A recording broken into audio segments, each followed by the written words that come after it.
Survivor 50 in the hands of the fans. Season 50, episode 1 underway. We're going to break it all down, recap it all. A lot to say. The Manchild Show with Boy Green, digital, Survivor style, live, starts right now. All right, let's break it down, Boy Green. A lot to get into on this episode. Let's start. Whoa, hey, my pizza guy. What's going on? Will woke up with a crab right in his chest. It was so funny. We caught it and ate it. Give a flying hoops a minute, give your hand. Oh, the pizza guy. There he was. Last season, we talked with him. Justin Poppy. Talk about him. Episode 1 is in the books. As you see with the open there, Brett LaBelle, usually our third co-host here on the show, but Brett, who is literally is a policeman in the greater Boston area, was called into duty.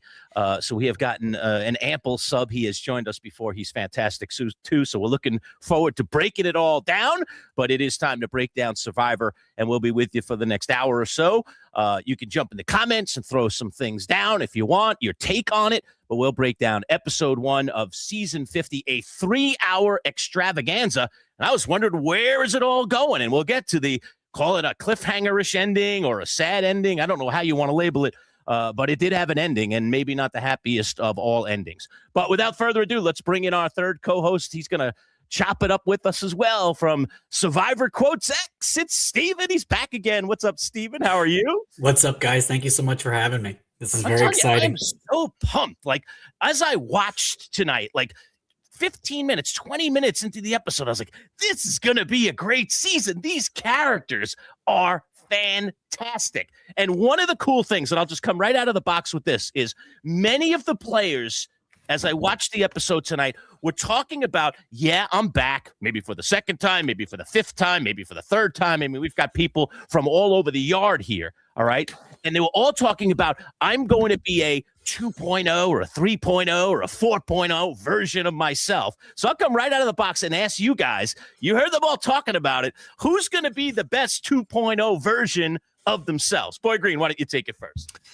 Yeah, I don't know how well this 2.0 version is going to go, but I'm just excited about it. The nostalgia, which we'll get into in a second. It's Dragon Slayer, the drama, the tease to the next episode. You know, I think some people forget, not Steven, because he's our resident Survivor historian here on the show, so he'll be able to, give us all the details about it. But Coach's run on Survivor happened a lot in a very short period of time. So we got Dragon Slayer, and now a lot of time has happened as things have happened, him being a father. And I've heard, some of his preseason interviews of how his life has changed. And, but we saw, yeah, there's a lot more silver whiskers, but this 2.0 version of and I'm rooting for him so hard, for all kinds of obvious reasons. But then we saw from the very beginning to get him and Ozzy going at it. South Pacific brought back that plucked my heartstrings to see how it all worked out, where, Coach wins, but, apparently in a squeamish way. And then Mike White stirs the pot back at camp. And then next time on Survivor, hey, this is how I do it, Ozzy. Whoa! So I think it's going to be very juicy. I love it. Yeah. Steven, who do you think is going to be the best 2.0 version of themselves? It can be Genevieve. I think she's got it. I think she learned a lot from last time. She struggled, and I don't know. She's got this charm. I have a hard time with some new era players of really feeling attached as opposed to the old seasons, but she's got this charm that I'm invested in anything Genevieve does. If she needs a kidney, she just needs to ask. I love her. And I think she had some time to reflect and realize that it's not as cold of a game that she needs to play like last time. So I think I got some money on Genevieve. Yeah, she's extremely smart, and she's a lawyer in real life. So she's definitely got the brain. She's definitely got the smarts, and she showed a lot of savvy in the relationship department the last time around. But I do think she learned some lessons. So that's going to be fascinating. I thought it was interesting. Even Mike White 2.0 could be interesting. Wow. I mean, Mike talking about his game and how he's going to kind of come in, and he was being that aloof, goofy guy on purpose, and people were buying right into it. And Mike has a really likable quality about him. And then the surprise of it all to me, Mike White sporting a 6-pack. What the heck? Mike White looks like he got ready for Survivor 50. What do you guys think about that? I was shocked, but he's got it. Yeah, I very shocked. I'm gonna be honest; it completely caught me off guard. But when he and it's funny, sometimes you notice things in Survivor and you wonder if it turns into a thing, or is it just you? And you're like, oh, okay. So when he took his shirt off, I'm like, holy crap! And here's the picture for folks. I was like, is that a 6-pack on Mike White? Because he was just sort of this, Yeah, he had this. He was a writer and a director and all these other things. And I was like, He was okay, Mr. Schneebly. yeah, exactly, from School of Rock. And to pull out this, I was like, whoa.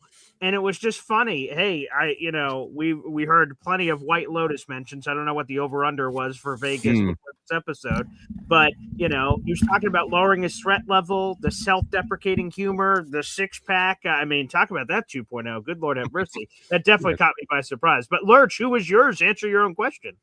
Yeah, no, Mike White. That's why I brought him up. I just think it's fascinating because he's got a massive target, especially in terms of being the winner, because he's become wealthy now. I mean, he's got this unbelievable hit show, and he's directing and writing it, and just success is he's breathing success right now. He's living the LA dream. So he's got a tough road to hoe. But the one thing that you can't take away from him, regardless of what his life circumstances are, is he's just likable. You just want to like the guy. I want to hang with that guy. He just seems like a fun, likable guy. He's so unassuming in so many ways.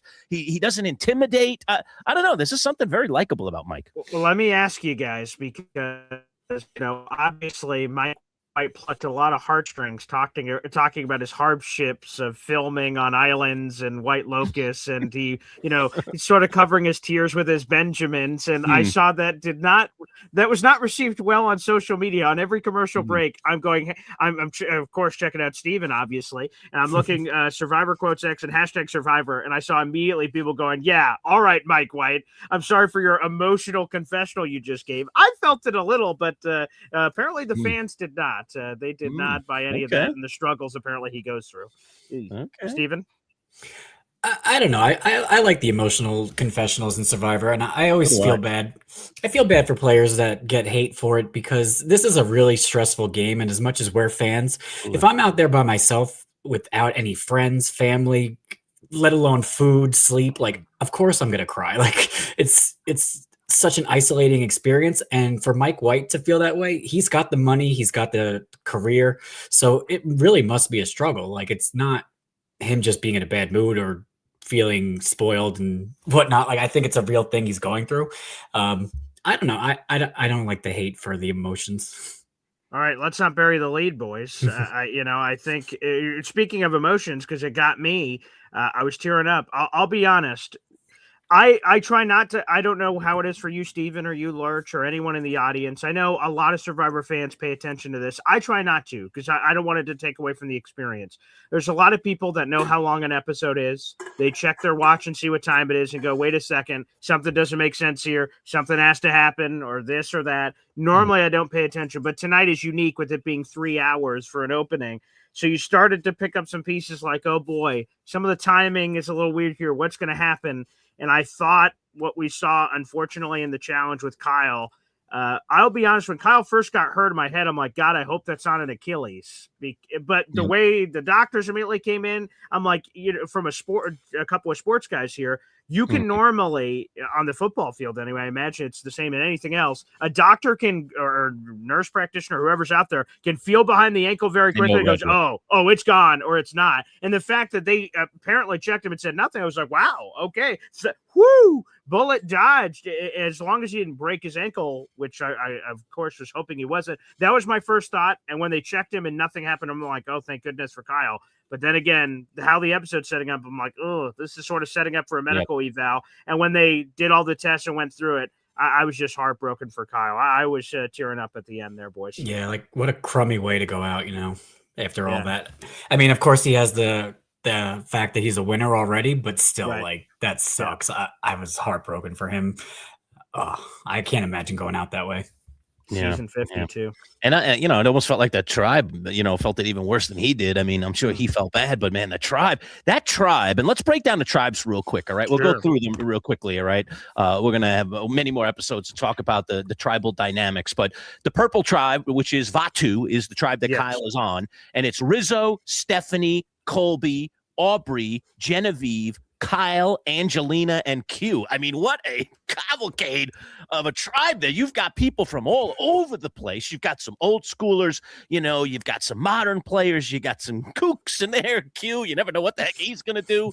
You've got some strategic players in there. They were setting up as a really good tribe, and it was fascinating to me that early scene where Colby was not liking Rizzo at all. He was like, oh, this kid talks too much. He's annoying. Oh, yeah. Here's the quote.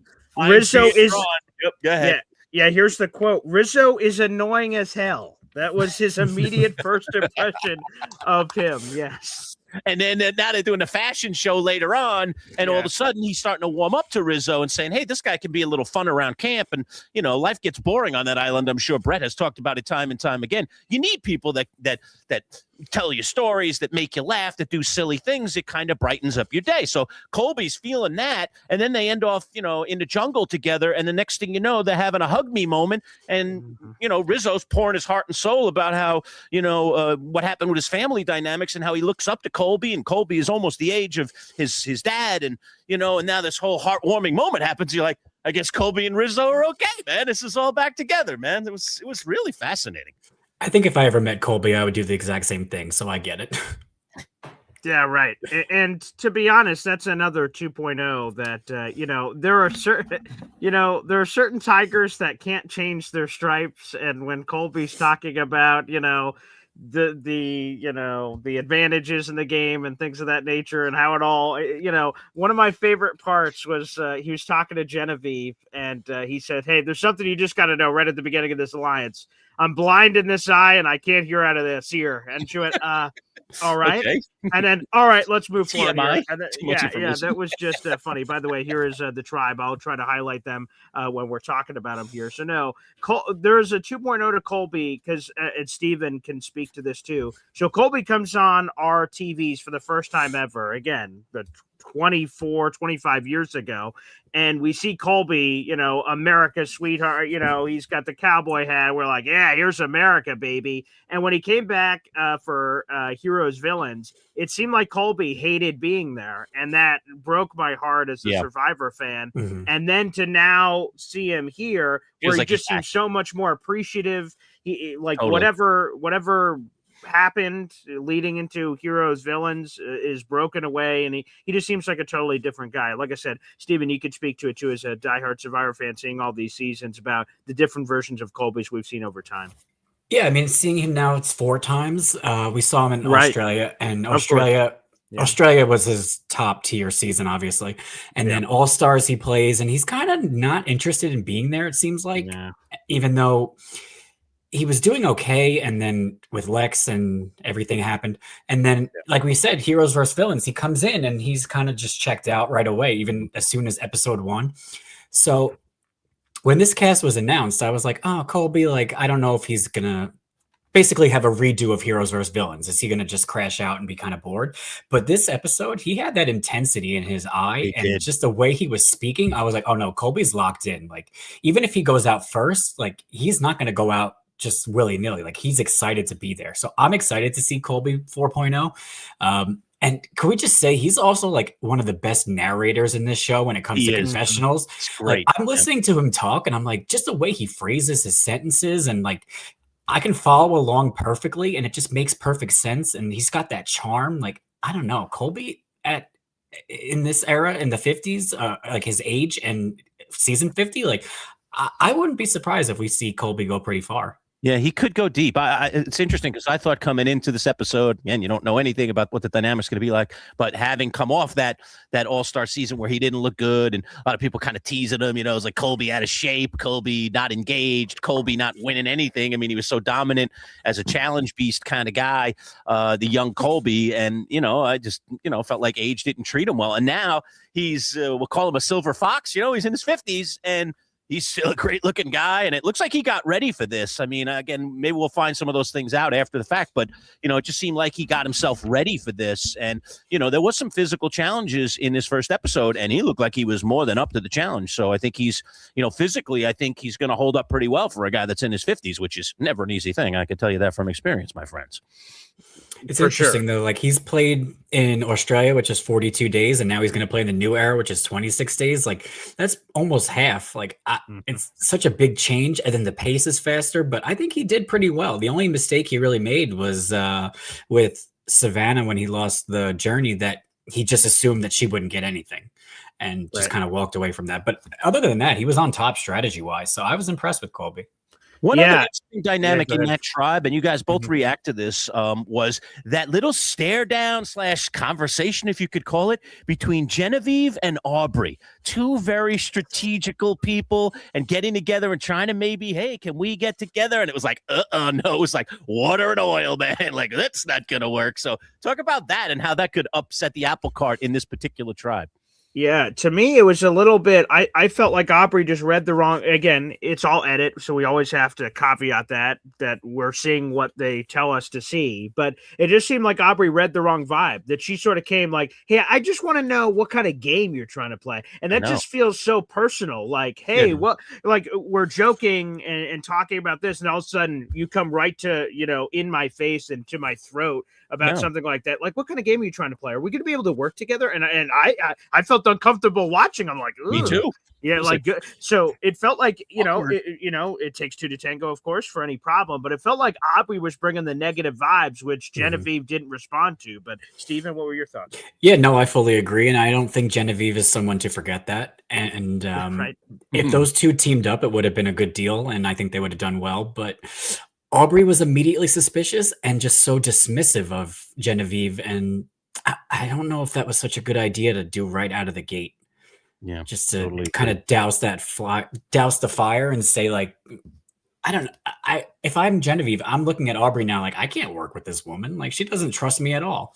Yeah. So that was and Lurch, before we move on to another tribe, because we can sort of address people that are on the screen and then go from there. So there is, at the beginning of seasons, media is allowed to cover it. They're all on top of the normal cameras and everything that are capturing all of this great stuff for Survivor. They allow the media for, like, I think it's like the first 3 or 4 days to capture anything they want. So we were on Twitter, if you like, when they went to TV breaks, you could catch up on things. And media people were telling us what got cut out of the episode. Like, here were things that actually happened, but they didn't show this. And one of the things they didn't show, apparently, was Angelina's negotiation, apparently. And she, after they won the fishing gear, Vatu won the fishing gear, she apparently, according to the media people, tried to negotiate with Jeff and said, hey, we'll switch this out for a tarp. And then Jeff went like, yeah, that's a no starter. No, we're not going to do anything there. As the woman who attempted to negotiate a jacket at one point, and Rice, and man, she's had a lot of historic moments on the show. That was interesting that they didn't show it. And let me ask you, Stephen and Lurch, feel free to jump in too. Like, do you again, I guess you can only show so much on 3 hours, even though that's, the most you could possibly have. Is that too contrived? Like, Angelina tried to force something from her past in? Is that was my first thought of maybe why they didn't include something like that, because she's sort of known for that sort of thing. So that felt too contrived, maybe. What do you think, Stephen? I mean, I think it was a good idea for her to do that.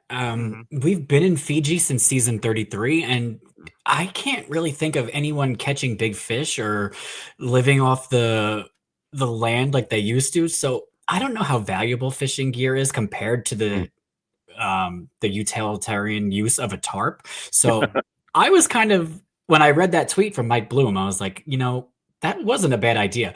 But maybe they did cut it because it's like, all right, Angelina, are you just doing this for TV? But I don't know. But if anyone would have done it, it would have been Angelina. So For sure, I'm not surprised. And I didn't find her to be a great negotiator in her season anyway, Boy Green. Oh, there you go. She's the greatest negotiators, but I know she did negotiate, apparently, right? And did get some things for her tribe. I do remember back. So a pretty good tribe, the Vatu tribe. Interesting, though, and the loss of Kyle is really going to change the dynamic in that trial. They really had an alliance kind of lined up where looks like it was going to be 5 against 3 at the very least, and they were going to have control if you throw Q into that equation with the other 4 that were all coming together. But now with Kyle out, Q losing his vote, Colby has no vote.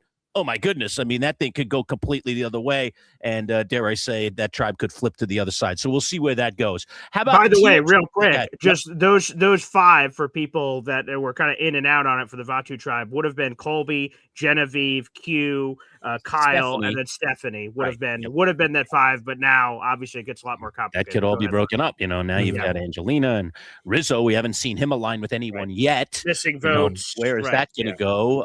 And then you've got these missing votes. So it's going to be fascinating. Let's go over to the Teal tribe, or Kalo as they're called. And Kalo is Camilla, Chrissy, Charlie, Mike White, Tiffany, Jonathan, Coach, and D. So you've got some serious strength on this team for sure. Jonathan, right back to where he was, the human ladder and doing all kinds of supernatural things. And then he even had an interesting thing where he's like, I'm going to think a little strategy in this one here. So anybody that thinks he's just the dumb muscular guy, look out. Jonathan might bring a different game here. I wonder if he could get pretty deep in this game, although he did get decently deep in his season before he got knocked off. Give me your thoughts on this tribe, Steven. I don't know. There's something about this tribe that just doesn't vibe with me. I feel like they're not getting along as much as the other 2. I don't know if you guys picked up on that, but it seems like there's a little tension here. I don't know. I love Chrissy, but this Chrissy versus D thing is I'm not loving it. I love both of them together, and the thought of losing one of them to each other just guts me. And I don't know, but this tribe's just not doing it for me. Yeah, I see Coach and Jonathan. I see a good connection there, physical and, kind of the, and I think Charlie's always flexible. He can bounce with anybody. I think he's a pretty flexible guy too. But, this tribe is split 4-4. So we're going to see what kind of lines this goes on. What are you thinking about this one, BG? Well, of course, I have to cheers Dragon Slayer having a toe ring since 1988 that he's never taken off, including showers. And he said, you know what? Survivor 50 is the first time I should take this off and give it to Charlie. So Charlie didn't get. I love Charlie from a season, but he didn't get a lot of screen time. So I'm glad he was able to work that toe ring in there. I thought, Dragon Slayer and Jonathan getting together is like the most predictable thing of all time. 2 warriors and handshake and make something of it. Obviously, you've got Mike White in this group. And again, Mike White got a ton of screen time. He's fascinating. He's obviously a really good storyteller. He has a 6-pack now. And so he, to me, is going to be super fascinating. I wasn't going to say this, but I guess I'll just say it. Like, of this group, the person that I guess I hate the most I'm so indifferent to is just sort of Tiffany. Like, Tiffany just doesn't really do anything for it. I'm almost like, with all due respect, why are you even here? Especially with 50. Like, 50 is such a seismic thing to me, and maybe we'll get into that with some other people that are on these tribes. I just felt like perhaps that spot could have gone to somebody else, but the overall group, Chrissy, I like a lot. Dee, I think, is amazing, and she just has so much charisma and sort of this infectious aura, which is phenomenal. So yeah, I like this group, but again, there are, to Steven's point, there are a few wrenches in here. I think if I had to pick one person out of this entire cast and say if there's one person that I would take, I think Tiffany would actually be the one. I just didn't think that she really would take out. That I would take her out, right? Oh, okay. I also think having both Kyle and Camilla, I think they just should have made a decision between the 2 of them rather than bringing them both back. And Joe, Joe I obviously given a spot. I might have given a spot there because you also had Joe. But Joe, I think the Joe dynamic is different. But Kyle and Camilla were already seriously working together. I mean, that was they were 3 from 48. 3 from 48 is so over. That could have been 2, and it probably should have been one or the other, either Kyle or Camilla. Go ahead. What do you think, Steve? Yeah, and 3 from 46 I thought was a bit overkill. And I agree with you with Tiffany. I think she's a nice person. I thought she was entertaining on 46, but big enough of a name to be on 50, I didn't think so. Right. So I'm not too thrilled with that fact that she's out there. That being said, I would like to be pleasantly surprised by her. I liked her teaming up with D, so I could see that kind of doing something positive. I don't know if they're too far on the outs now, but with Camilla, that threesome could be a little more powerful. So I'm cautiously optimistic about that. Yeah, I think T's got a massive target on her back, but she's crafty. And if anyone can get herself out of a pickle, she might be the one. She was very, very crafty in her season. I think Chrissy's the one that's in big, big trouble on this tribe. Yeah, unless somehow she just gloms onto an alliance and becomes that extra vote, and then somehow that advances her in the game. But already seeing some aggressive strategical thoughts from her, and she's really not in a position yet to be making those strategical things. So I think she's a little bit, just like Jenna got a little ahead of herself by going right after the jugular for Sari, and it got her knocked out tonight. I think Chrissy might get herself knocked out just being a little too aggressive strategically. Yeah. When I saw her in the water talking with Coach and he was not reciprocating, I was like, oh, this is not good. Oh, this is trouble. Trouble. That is never a good sign. Two things on Camilla, and obviously they're tied together here. This is a it's almost like a car accident. When we're driving by, we have to watch it. Like Camilla's reaction when she finds out that Kyle was just medically evacuated, her ride or die, her everything. Yeah. And then that's devastating. But the other side is, I'm sure a small piece of Camilla, maybe she won't say it on the show, but she'd say it on a mountaintop. This is great for my game. Yes, I don't want to be connected with Kyle. So, correct. I'm sure that she loves that 3 representatives of 48 are there, and that's sort of a magical, cool thing. But, she didn't get to play her game. Who knows what it would have been without Kyle in 48, but now she's going to have to live a life. She wasn't on his tribe, obviously, so far, before we get any crazy mix-up or anything. But that's what I'm curious for. The devastation, unfortunately, of Kyle, and we all want to see that. But also for Camilla herself, how does her game blossom? How does it exist on its own without the presence of Kyle? I'm sort of fascinated by that. Yeah, I think that's fascinating, too. Let's go over to the Orange Tribe, or Sela, as they're known. My favorite buff this season, very bright orange. We are from the land of Syracuse, where the orange reigns supreme here. And on that tribe, you've got the defending champion, Savannah, who showed out very well already in this one and has a secret advantage. Although I love Rick Devens. Oh, man. Devens is fantastic. You got Ozzy, right? Very, very tricky. He's in a tricky, precarious position. Wait, Lurch. He's Oscar now. He's Oscar now. I'm sorry. I'll call him Oscar. Okay. You got Christian. Man, great edit for him tonight. He was terrific. That scene where he used the eyeglasses to start the fire, we got to talk about that. Sari, Jenna, who was voted off, obviously, Joe, Emily, and Devens rounds out that tribe. So you see him there. Give me your thoughts on this tribe. I'm really liking the vibe in this tribe. Some really, really interesting people here. Yeah, this is my favorite tribe of all of them. Yeah. Let's go first. Yeah, go ahead, Stephen. No, this is my favorite tribe. I think these tribes are kind of put together. I was joking on Twitter. I said, these tribes are put together like a ransom note. They're just all these letters cut together and just pasted. But I love the message they're sending. And I don't know, there's something about this tribe that I am vibing with. And I hate that Jenna went early. I was so excited to see her back, but she shot herself in the foot. I think targeting Sari was the right move, but she didn't go about it the correct way. I don't know. And then there was also Savannah. I was worried that she would be targeted right away for being a winner. And I know she wanted to go in and not tell anyone she won, but someone on the cast came up to her during Ponderosa and said hey, I know you won. You can't hide it. So that would have been that would have been an interesting way to see if Savannah could play and not tell anyone she won. Of course, I think Rizzo would have eventually told, but of course, I don't know. To see Savannah not on the outs right away, I wasn't surprised, but I'm happy about it. I think she's doing pretty well. And Ozzy, it's his 5th time, and he's finally saying I'm going to play strategically. Come on, Ozzy. He almost got voted out. They were close. I think they were thinking about it. It certainly seemed like they were in the edit, that they were thinking about it. Let's just blindside Ozzy and get him the heck out of here, man. Yeah, that one felt kind of fake to me. I think, to keep the drama alive, the sense of it, of Devens and everybody saying, wow, he is being super defensive of Sari, and that doesn't seem to make sense with their histories. But I was hoping, because, again, here's the thing that we're ultimately going to get to here. We could talk about it here with Jenna. I'm going to be honest, 99% of the people, apparently outside of Tiffany, like who get voted out, it's going to be devastating. I just lost a best friend. Like all these people, I think Christian said it best at Tribal Council. Survivor is about stories. All of these people have stories. So when in theory, these lives were on the line, Oscar tonight, Ozzy, I'm never going to get used to that. Ozzy, Sari, Jenna. The cool thing I would just say, and I want to give a shout out to this so we don't forget it. The opening of Survivor 50 was one of the greatest openings we've ever seen. The highlight montage, the moments they picked, whoever did that did a marvelous job. There were funny moments, there were goofy moments, there were crying, loving, this, that, or the other. There was a beautiful combination.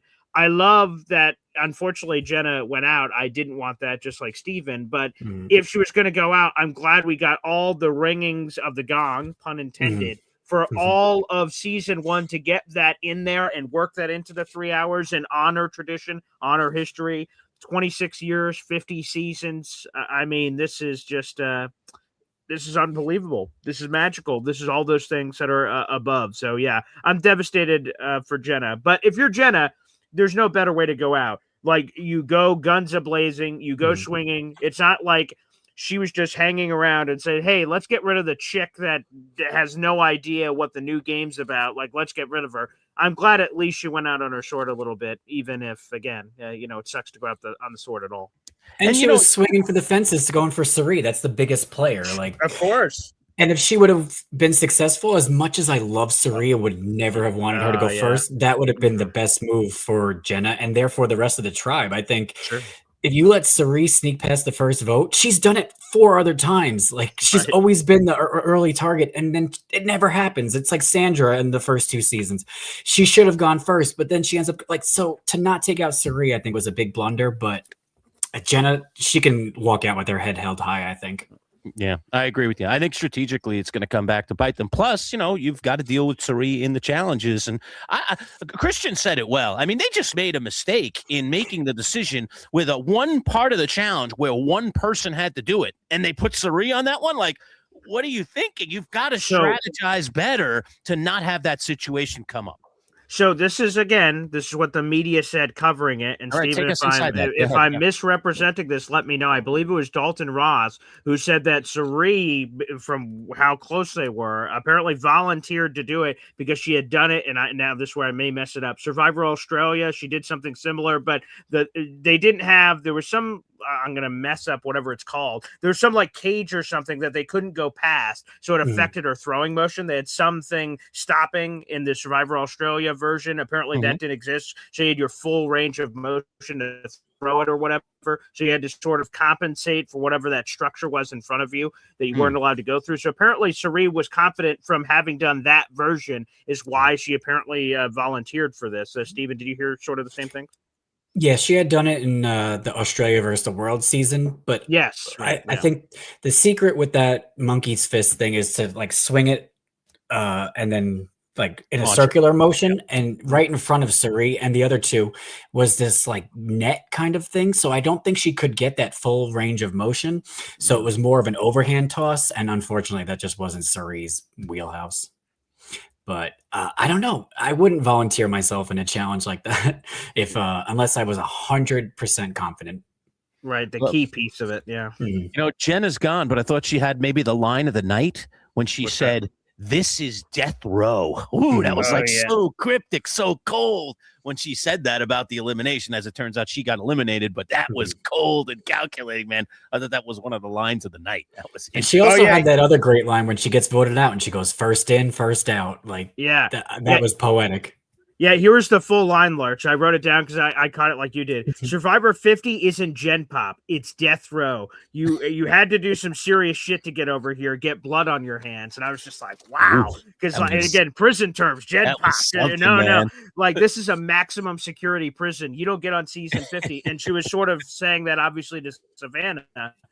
And we agree or disagree with the decision. Steven giving us a bit more details of maybe why Savannah decided to, share that she ended up winning and sort of using it in a group setting. Because, if you tell one person that privately, that is such powerful information that could easily leak and make you look really questionable very quickly. But I will also agree with you, Steven, that like Savannah in this group, right? they know the least about her, and Rizzo in the other tribe that we were talking about as well. She'd be easy pickings. We don't know anything about her. Hey, we don't know anything. Let's gang up and just get rid of her. So the fact that she sort of assimilated herself so well is impressive. Yeah, when they were all sitting together right before Tribal discussing the 3 targets, and she's right there leading the conversation with Christian and Devins and Joe and Emily. And I don't know. I wouldn't be surprised if Savannah does pretty well. What do you think of the little trio there on the Sela tribe, the Orange tribe, of Emily, Devins, and Christian? Christian calling himself Mr. Spock and giving Devins the Captain Kirk role in this. What is Emily? Lieutenant Uhura? I mean, give me the sense of this, man. We're going old school Star Trek here. I love the 3 of them working together. It's like a nerd's dream. I love it. And I also love that, the dipping of the toes in the water. So this is where we can get super deep. Steven, we're not going to do our Survivor Fantasy Draft until next week, but I believe we are going to do it before the next episode.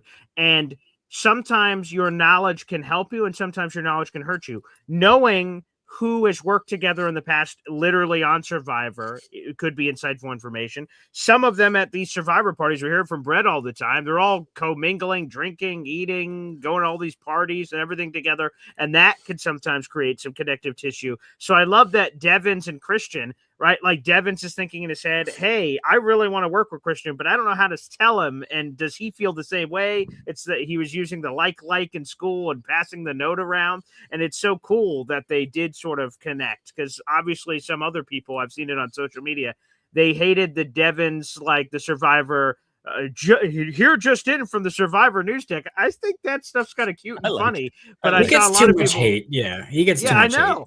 And oh my God, I saw the fans say, yeah, this got annoying on the first one. And I'm like, Jesus, people, have a little fun, for God's sakes. Yeah, but I'm a big Devins fan. He's great TV. And the hate on Twitter, I think, is too much.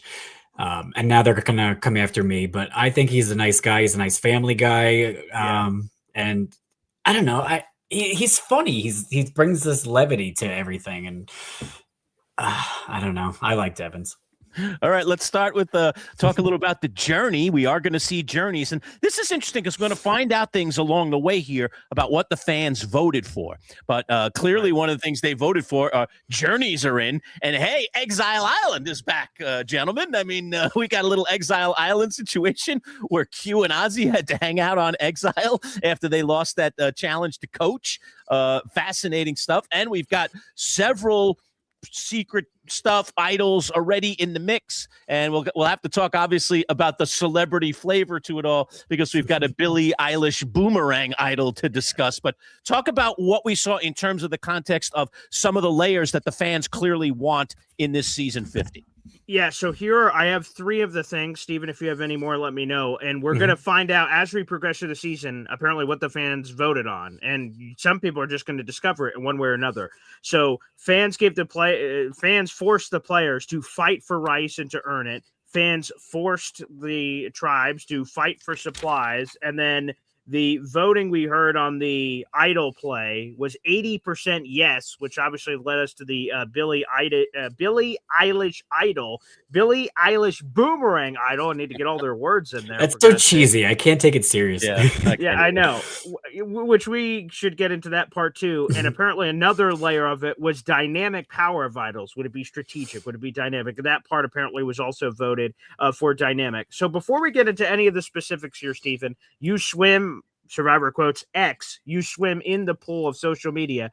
Seeing these results, a lot of fans are skeptical that their voting really counted, and that perhaps when they got all the voting in, they went, yeah, blah, blah, blah, thumb on the scale. Yep, we wanted this to happen. We wanted this to happen. We wanted this to happen.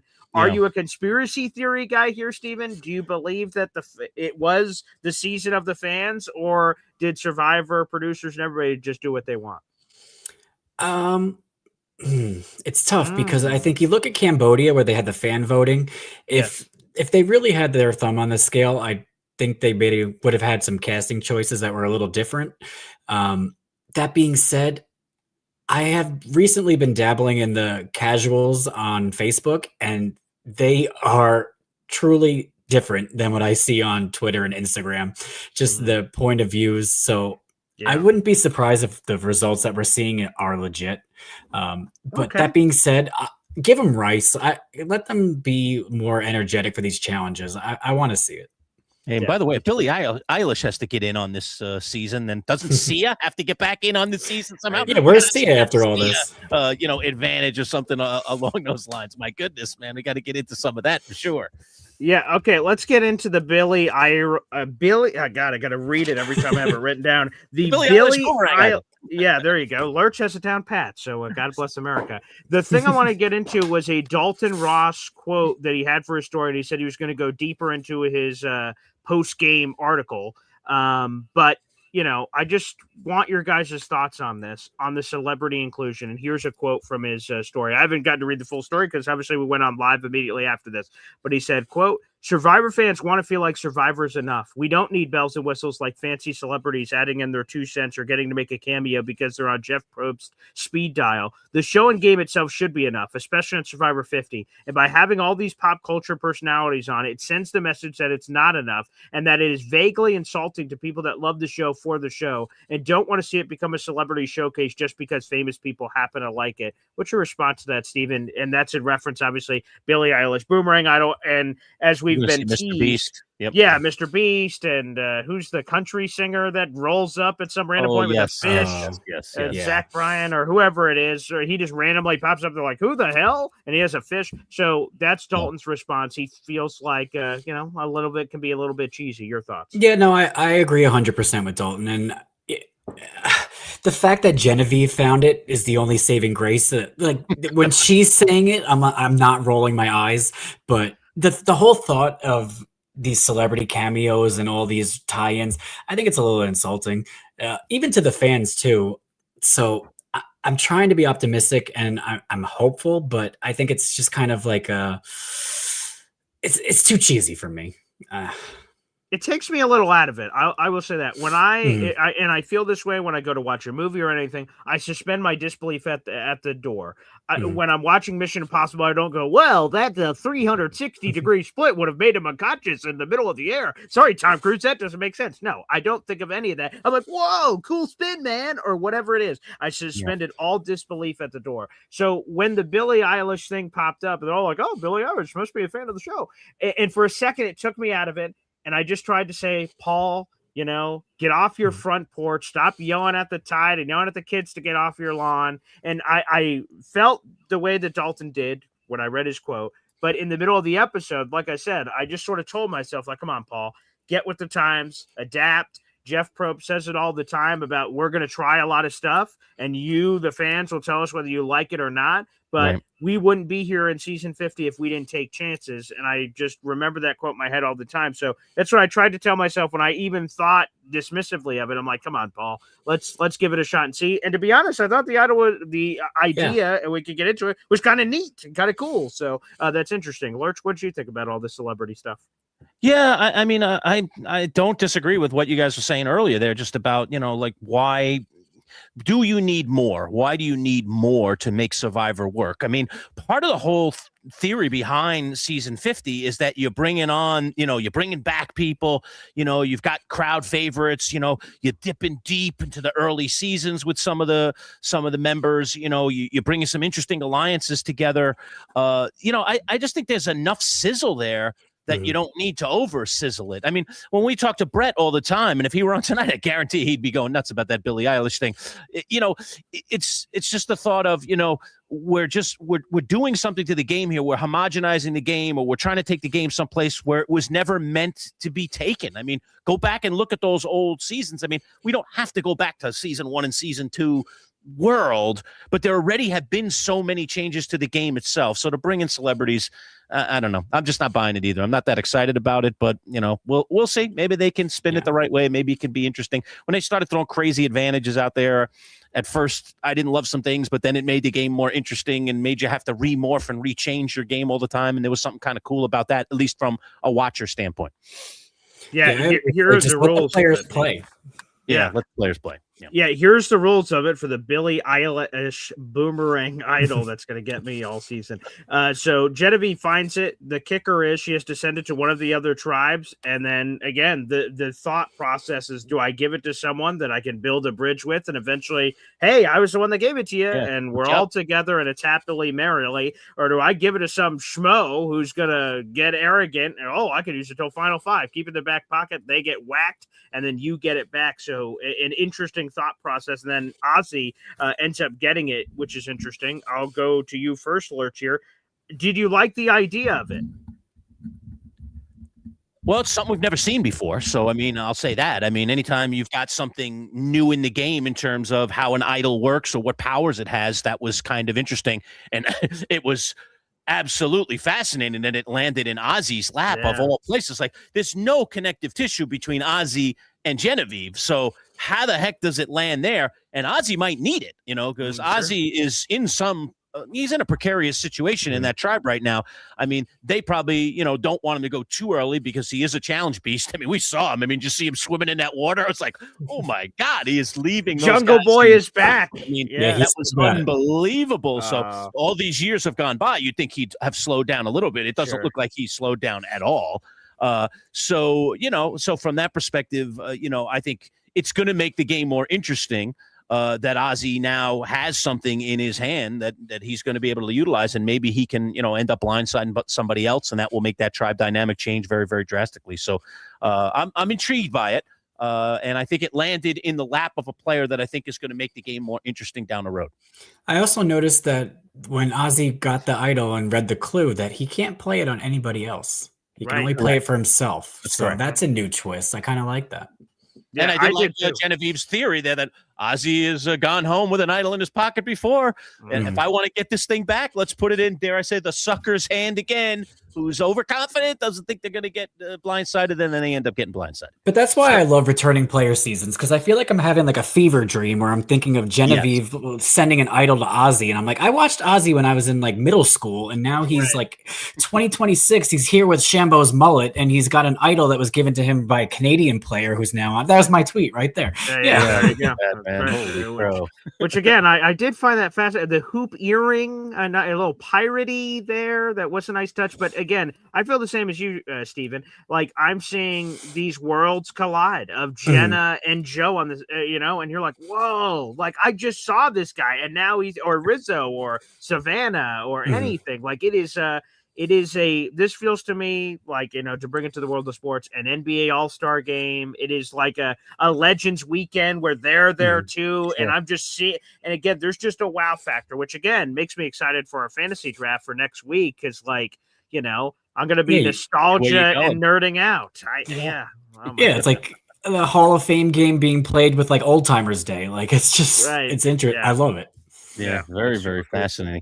Now, we saw another journey in this episode, and one thing I hated about it, so Colby, Mike, and Savannah end up heading off on this journey, all right? And then they get there, and immediately, one of you are not going to participate in this thing, and they just do a quick rock draw, and Mike just gets right back on the boat and goes back to camp. I was like, what was that? That was like a jip. I mean, I wanted to see more than that, decide it, and then obviously it turned into the stacking challenge. Let's talk about that. What'd you guys think?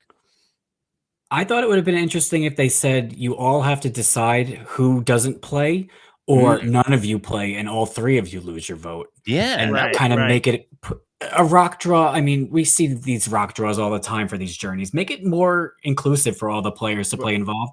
So I don't know. I didn't love the rock draw. I felt bad for Mike White, and it could have been a lot better.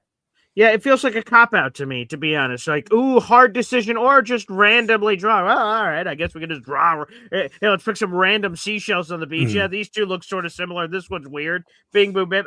Well, I guess I'm out. So, yeah, I like when you sort of force the strategy in there. Now, I want to go back because, Steven, you talked about this with this very journey. So, in theory, you've got the three people. As Lurch said, you have Mike White, Colby, Savannah. Mike, geez, I'm not in. Hops on the boat, he leaves. It's Colby and Savannah doing this puzzle stacking challenge, and interesting strategy back and forth. Savannah says she's short, try to stack it sideways. He's like, I'm tall, I'm stacking it vertical, and then it all falls apart. And Savannah, in theory, keeps her vote, gets no advantage. Colby loses vote.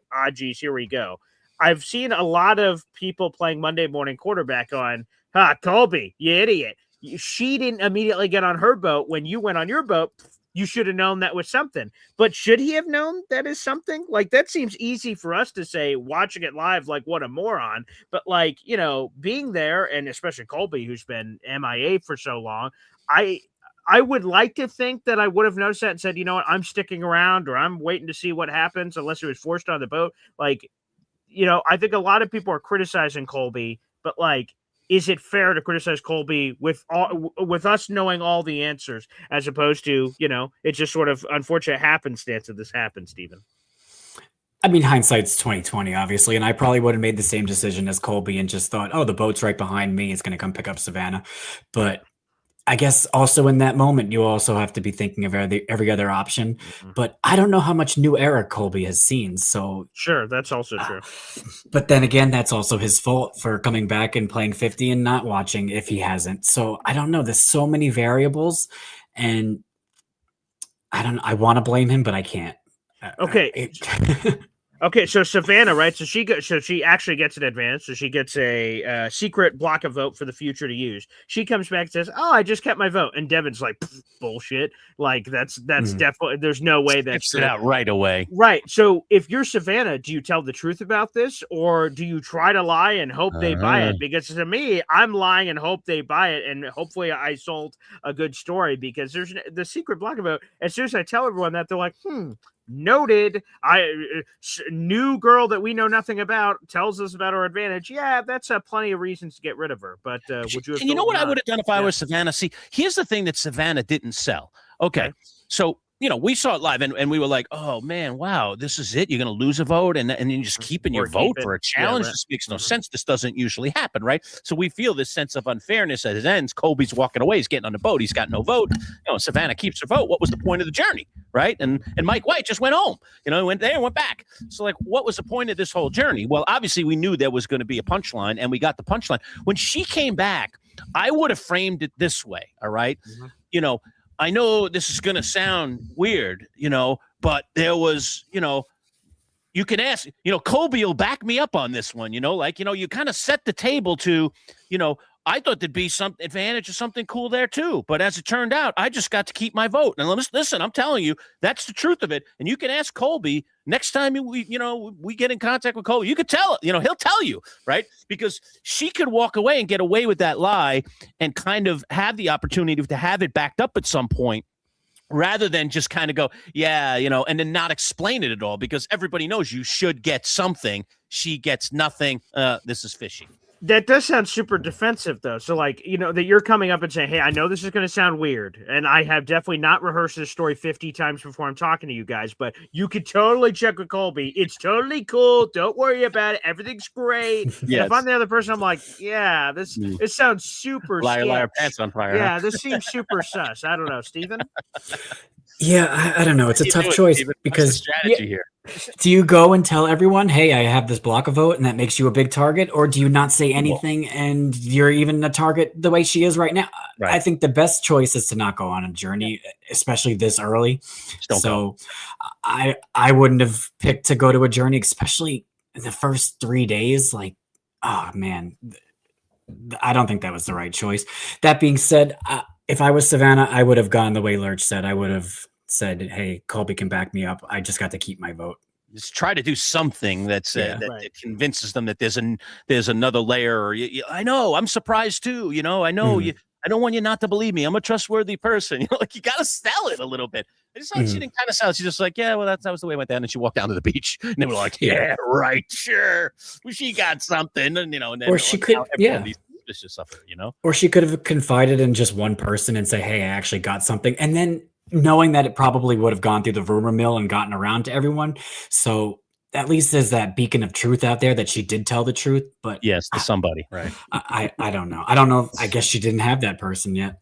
Hey, let's do a quick shout out here. We have 500 people watching our Survivor post-game show. Thank you so much across our social media platforms. No matter where you are, make sure you jump in on youtube.com/@MCShowDigital. Subscribe to the channel and hit that bell notification for the Survivor interviews. We will be doing them every single week throughout season 50. I can't wait to continue to do it, and it's going to be pretty awesome. So again, guys, make sure you guys subscribe to the channel down below, and you will never miss it, guaranteed. That is the best way to do it. This is probably an obvious one, boys, but I just feel necessary to ask it.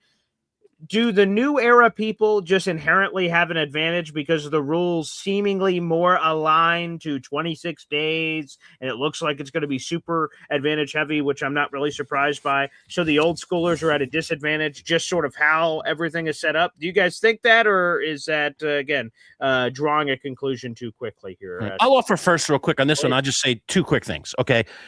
I do think there is one thing, and Steven brought it up earlier, that might actually help the old school players, and I'll use Coach and Colby as the two examples. Okay, so you have two strength players there who, let's face it, are getting up there. I mean, these guys are, I got to believe they're both in their 50s. Colby said he's in his 50s, and Coach has got to be in his 50s. I got to go somewhere in that neighborhood, right? So to me, having the 26 days physically isn't going to take the toll on them, and they'll be able to compete at a high level, I think, much better for the 26 days than they would if this thing went out through the full duration. So I think there's an advantage in his 50s. Yeah, he's 54. Yep. Yeah, okay. So I know what it's like to be that age. I mean, you just don't bounce back the same way than when you're in your 20s or even in your 30s.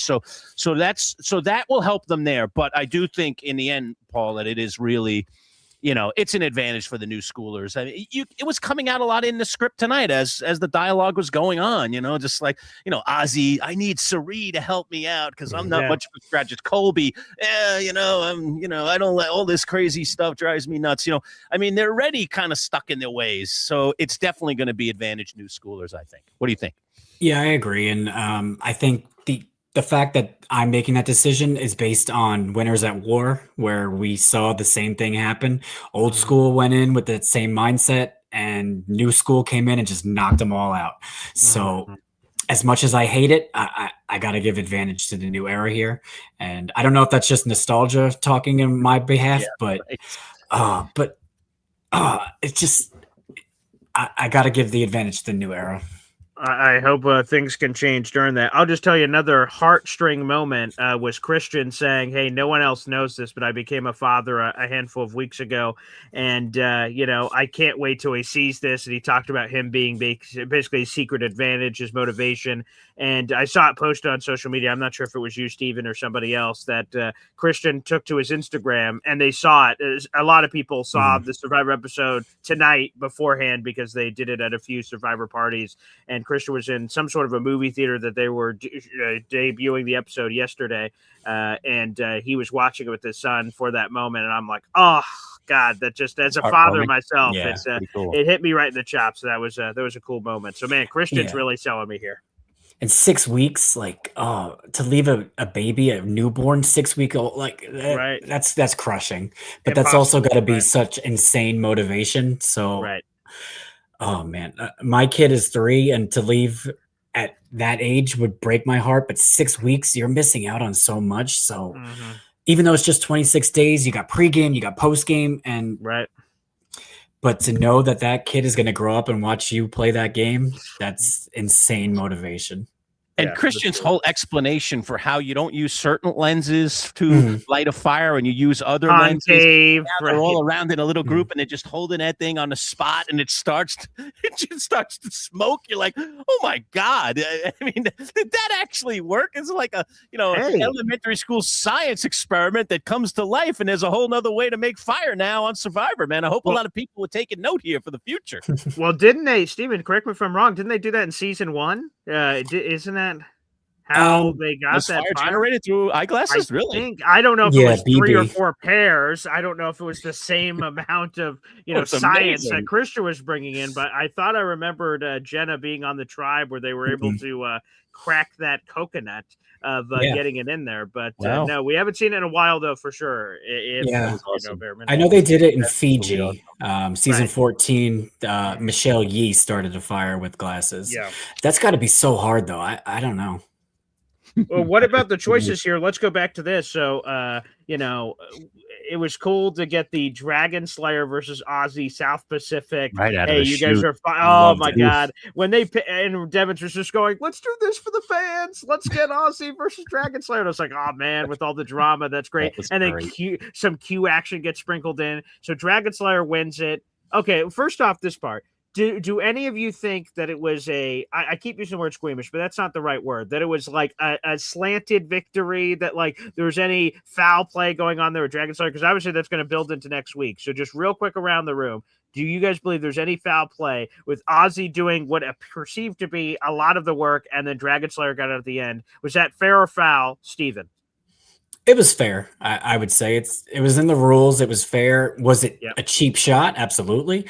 But coach has to live with that. And the fact that he lied about it is going to bite him in the butt, I think. But it was a fair move. Lurch? Totally fair. 100%. This is season 50, man. Get after it. Ozzy knew they were. We were hearing them essentially even talk about it. That when it gets down, it's going to be a free for all fighting for it. And they were lucky that Q didn't really get all that much into the mix, and then Q ends up giving away, taking the supplies back and giving Ozzy, the advantage. Well, situation. that's where I want to go next. Yeah, that's it. Yeah, so okay, I wanted a fair or foul. I think it was totally fair, and but again, totally I grabbed my popcorn. I can't wait for the drama where Dragon Slayer is going to call out Ozzy in front of everyone. If coach had said like, if coach had said like, I won't steal it, and then he did, like, then that's kind of like a jerk move. But he never said that. Yeah, no, he did not. And if I were coach, in all honesty, I would have just owned it back at camp. I beat Ozzy, and you know what? I made him do all the work, and then I stole it from him at the end. Like, the tribe would have dug that, but that's not very Dragon Slayer-ish, though, right? I know. To defeat the warrior. He's always trying to toe that ethical line. You got to stop trying to do that in Survivor, man. This isn't an ethical game. In the end, there is $1 million at play, and everyone wants to get it. And that does crazy things to people, no matter how honest you are, no matter how loyal you are, no matter how old school you are. It's $1 million. Coach is out there playing for $1 million just like anyone else. So I love that he plays his game that way, but I think there are times where that game sags because this is not a game where you can play that to the very end. All right. And go ahead, Steven. No, I always think of Twyla from season 9, Vanuatu, and she goes, this is $1 million. People have murdered for a lot less than this. Like, it's true. Yeah, I'm gonna have to crochet that one on a pillow. The other part of it that I wanted to get to is so Ozzy. So again, Dragon Slayer wins. He's like, "Thanks everybody. Oh, you guys got some cool thing to do here without me. All right, God bless." He leaves, and Ozzy and Q are like, "Sweet, maybe we got something here." And then they're like, "Oh crap, we're on Exile Island," and everyone loves seeing people suffer. And then when they're about to get on the boat, they find out that here's the twist: that you guys have to agree. And so it goes back to Steven's point earlier on a different advantage that we're talking about during this 3-hour debut, but this one they had to do it. So one of them sold their vote and they brought the supplies back and get some favor with their tribe, and the other one got their vote. They kept that, of course, and then got an extra vote to use at some point in the future. And Ozzy 1.0 2.0 saying, I am screw the tribe, and they're the one who got the glasses keyed anyway, so it ended up working out that they didn't need the flint and extra supplies to do it anyway, but he gets the extra vote for later. Again, right play, wrong play. If you were in that moment, what would you have chosen? Because again, if you get the supplies, I imagine at Curry's favor, like, oh, cool, you did something for us, but you don't have your votes. You got to trust your alliance. Or the other side, getting that extra vote later, and then you walk back empty-handed. What's the right play? Steven, you first. What would you have done in that moment? I think in the game of Survivor, the only thing for sure is that your vote is your currency, and you don't ever give that up. Yeah. I think Jeff was making a point with the supplies. There's chances to win them in the future. You could go a few days without a machete, but to give up your vote, I would never have done it. Totally fight for the extra vote. Absolutely. Positively. That was terrible negotiation by Q. Yeah. And now they find themselves in this predicament. Now Cody's lost a vote and Q's lost a vote. And now Kyle's gone. and Oh, Kyle's boy. gone. I mean, that Yeah. alliance is coming apart. They better hope they don't lose anytime soon. I And mean, especially they're that they very, were very exiled right off the bat. Like people are making alliances back at camp, and now you're going back after being exiled for a night. They're making bonds, and then you don't even have a vote. Like, Q, what are you doing? Yeah, that was incredibly silly, but I will say that I enjoyed it and cool. Oh yeah, it's great TV. And Ozzy and Suri linking up, to me, to have Suri Wow. slit the throat of Ozzy in the past and bathe in his blood. And Mm. now these two with their superpowers, right? Suri's social game and Ozzy's everything else, Jungle Boy back to life. The fact that we have these two puzzle pieces coming together, to me, again, we talk about that, Survivor fan fiction where we're like, oh my goodness, like, is this even possible? And now we It's have a full these people circle together. moment. Yeah, It is. It's really beautiful. cool. Really cool. And we're in episode 1, and Ozzy's got 2 advantages right now. He's got an extra vote and an idol. I mean, I'd say he's off to a pretty good start. I mean, and then he's got Suri working the ropes for him, and she's dangerous. They should have voted her out tonight. I met Suri, and she is so charming in person. I mean, Suri could punch me in the face, and I would say thank you. Like, thank you, ma'am. I have another. Thank you, ma'am. But to see her and Ozzy come back together, I love it. It's so poetic, and it's like it's like I wrote it myself. It's just fan fiction. It's outrageous. This was a very beautiful moment that apparently was immediately destroyed. But I loved that again. So we have Ozzy versus the Dragon Slayer, and Q's this awkward third wheel. And they show up before they do battle. And Dragon Slayer talks about, like, man, this is a conversation we should have had for a long time. Yeah. And where Coach has said this a lot, that he believes Ozzy poisoned the jury against him, and that screwed him from winning. And he has said that for years and years and years and years, and even leading into this game, and that he's a big nemesis, is Ozzy. And they get on the beach, and they apparently, before they do all the action, they have this conversation. They have this handshake where Ozzy says, "Hey man, I should have vouched for you to win." And Dragon Slayer's like, "You know what? It's on me. I should have done this." I said, "Wow, look at this beautiful, at this beautiful conversation that like Survivor has brought them together." I'm like, and I wrote it down, like, wow, what a cool moment. And now next time on Survivor, I was just like, wow. So that lasted all of 5 seconds, but in that moment, though, that was beautiful that we could have these two guys. And again, Survivor's the thing where they're forced on a beach together, and they have this conversation that maybe they needed to have for a long time, but now it doesn't matter. So that was great. Yeah, it's this heartwarming moment, and it's just washed right away. Yeah, that's going to make this season a lot spicier. I was trying to explain to my wife is watching this season, and she only started watching like around Winners at War. So she asked me to take a piece of paper and just draw lines to connect to who played with what other players in each season. And like after a half hour, I was like, I'm sorry. Like, I sound like a lunatic. Like, I'm trying to explain all these things. And I'm like, they played with this person and they did this to that person. And they're also friends in real life with this person. And she was like, what the hell are you talking about? Like, she watches all those Bravo shows. So she's trying to like make connections to the housewives and stuff. I'm like, no, this is not even close. Wow. Hey, Steven, again, I don't know what else Lurch has on the sheet there, but I just want to I want you to be able to provide me any insights. Again, we're going to be doing our Survivor Fantasy Draft next week. I think me and Lurch have both agreed that we're going to try to do it not after another episode. There's just too much going on, too many castaways. We're going to lose too many people, and I don't want to do it. So me and Manchild and Brett LaBelle, for that matter, we'll do our Survivor Fantasy Draft at some point between now and then. And folks, again, that's another reason to make sure you subscribe to the YouTube channel. We'll make sure we have that live Survivor Fantasy Draft where you guys can get into the mix, and that'll be a lot of fun. Do you have any tips or tricks, Steven? Because again, my nostalgic vibes are plucking my heartstrings. I'm a ready sucker to watching tonight and going, I just like this guy. I like this woman. I like this person. I might have to pick them. I want to root for the people that I love. But that maybe not the smartest decision, right? Because so I'm battling that in my brain. So Steven, what's the advice? It's tough. You got to take the emotions out of it. And like Lurch just said, you like these people, but do the other people like them? You got to look at it at that point of view. And also, how useful are they to the other players? If I'm looking if I'm Suri and say I love Joe, hypothetically, I might not pick Joe if I don't think he's going to work well with Suri. So you got to take that emotion out of it. And it's tough because these things just flip on a dime. Going into this episode, I never thought Jenna would have been the first target because I never thought she would have came out so aggressively. Right.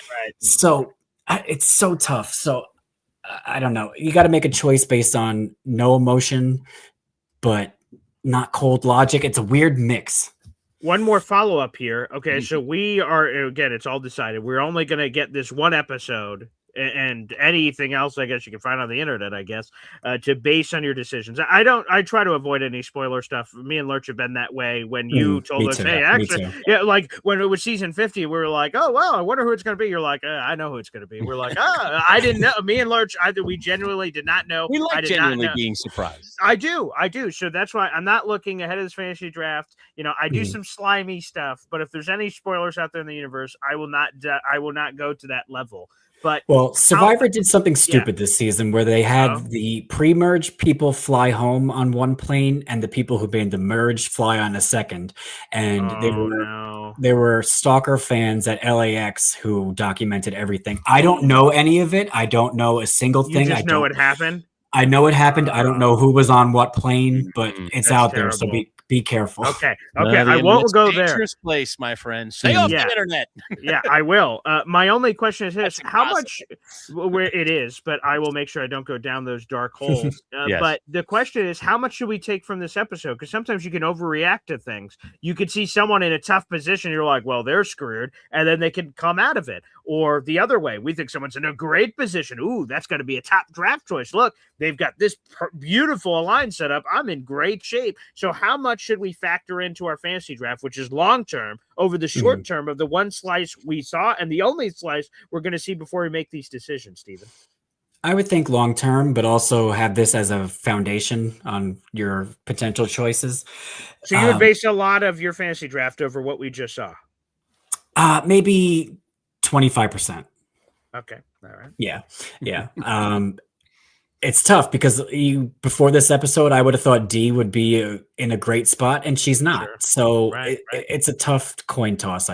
It's so hard to make these fantasy decisions because it's not like sports where you have these stats that are concrete, that are replicable. There's so many variables here. You could have someone who just slept poorly one night and they wake up in a piss mood and they're just fighting with people. Like, there's so many variables that are just not comparable to any other fantasy situations. Just to know, Jenna was potentially on my short list, and I'm like, oh, okay, well, I'm glad we got an episode out of the way there. Could you imagine? I know maybe some people would think she was a long shot, but I think sometimes when you get somebody who's been deplugged for so long, you don't have that immediate target on their back. Right, sure. And I think tactically, she just, she wanted to play a different game. Like we said at the very beginning of all this, everybody seems to be bringing their 2.0 or 3.0 or 4.0 version, and she was definitely bringing a different version that she didn't play the first time, and that did not work out, as they say. And just the last thing I have is just a cool stat that Jeff said at the beginning. We have 50 seasons, 751 players have played, and these are the 24 they picked. I know we can all argue about who should have made it and who didn't. I love Amanda. I wish she would have been on. I know a lot of fans feel that way, but you know what? We have who we have. I'm super excited for this season. I don't know if I've ever been more excited for a Survivor season. I've just been so hyped up for this season, the nostalgia, the new people, and how it's all going to figure out. So, man, I just hope this season lives up to it. But I will say, if I'm basing it off one episode, I think it certainly lived up to it for me. They gave me everything I was looking for: nostalgia, drama, challenges, heartbreak with an injury. I mean, wow, that episode had it all. So if this is what we're in store for, I think we're in store for a historic Survivor season. I fully agree. And I think I'm a little cautious because I was so hyped for Winners at War, and it turned out to not be everything I was hoping for. But that being said, I can't help as a Survivor fan to not be like completely thrilled, and just these returning player seasons make my heart beat faster than anything else. So I'm just loving everything. Now, Steven, on the way out here, do you want to plug anything? Anything you want to plug? Tell people about the stuff that you do. It's always so much fun to read your stuff. Yeah, no, I just post things on Twitter, Facebook, Instagram, at Survivor Quotes X. It's basically all nostalgia. We like to have fun on quotes, moments, stupid things that are just memes that I think are funny. So if you like Karen Grodell or anything that has happened in the previous seasons and like to have something on your timeline that's about Survivor and not that serious, then give me a follow and we'll have fun talking about everything Survivor. And you have a Kathy fetish too. I found that out. So I do. She's my number one. Yes, she is. And I will just say this again: how I consume Survivor, whether it's a 3-hour episode, 2-hour episode, an hour and a half, whatever it is. My phone is thrown in the ocean when I'm watching it. No one can bother me. Hey, family, everyone, shut up! I'm watching Survivor. And when it gets to a commercial break, sorry, you can't talk to me then because I'm looking at Survivor Twitter, and so I have to be kept up with the latest details. And then we're back to the show. So Survivor Quotes X is an easy follow, literally and figuratively, as I'm going through it during the commercial break. So, Steven, thanks for kicking off season 50 with us. Yeah, appreciate it. Yeah, thank you so much. And it's always an honor to talk to you guys, and I always look forward to it. All right. So that'll put a nice, neat bow on tonight's episode. Again, everybody, thanks for jumping in. Don't forget to subscribe to our channel, youtube.com/@MCShowDigital. We'll be back again next Wednesday night. Survivor Back in the Fold, episode 2, season 50.